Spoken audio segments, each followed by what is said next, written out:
somebody had just thought of you a little bit, if somebody had even gave an ounce of a damn about you, you would have enough money where you wouldn't work for anybody else for the rest of your life. See, the one thing that there's a lady named Sheila who might be in this room right now, and I love Sheila. She's one of our mastermind students, and she told me stories about her daddy. Her daddy died about, I think, 25 years ago. But Sheila lives good based on what her daddy did, because her daddy was a hardworking black man. He didn't have any special anything. He was just a hardworking guy. I don't know what his education level was, but he bought some property and bought some land. And he used to just tell her, he said, one generation should invest so that the future generations can be comfortable. And she says, so my father literally takes care of us from the grave.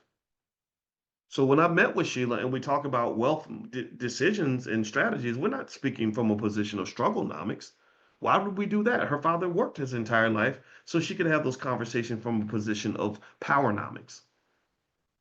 So really, if you really want to think about the whole scenario in terms of what the black athlete represents for the black community as this multi-trillion-dollar asset, you have to understand that assets pretty much only have value if they're properly managed.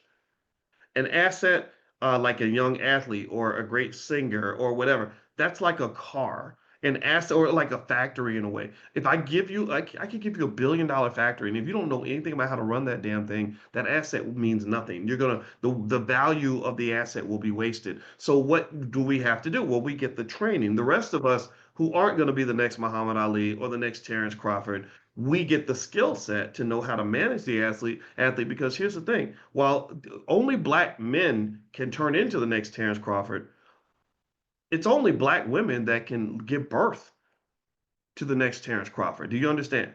But Muhammad Ali wouldn't exist if it wasn't for a black woman that gave birth to him, right? Black women are the only ones that can give birth to these black babies that are doing these amazing things. So, in my view, when you're giving birth to these beautiful little assets called children, the desire and the ability to manage that asset properly, to give them the discipline, give them the focus, give them the education, make sure you have the education, the focus, and the discipline. That's how the family works together to build something that cannot be torn down. Shaquille O'Neal is he's 7'1". He was 250 pounds, and he was the most ferocious player in the entire NBA. He was the only person I've ever seen, including Michael Jordan, who could not be stopped by anyone. The only person that could stop Shaquille O'Neal was himself. If he had Michael Jordan's work ethic, he would have won a championship every year. He just didn't have the mindset of a Michael Jordan, but he still won some championships. He was that freaking dominant. There has never in the history of the NBA ever been a white version of a Shaquille O'Neal.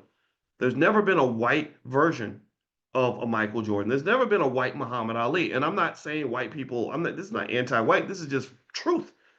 So the black women that gave birth to these men were equally responsible for the success of these men, and their fathers as well, right? So with Shaquille O'Neal, let me tell you about Shaquille O'Neal. Why Shaquille O'Neal is gonna be a billionaire before he dies.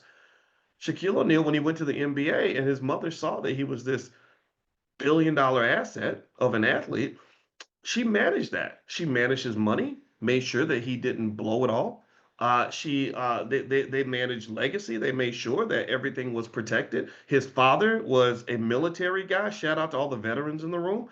You have tremendous value, right? His father was a military guy who made sure his son was disciplined and fearless and able to get the most out of his talent. So working together, they turned this guy into a kid who went off and made over $100 million in the NBA.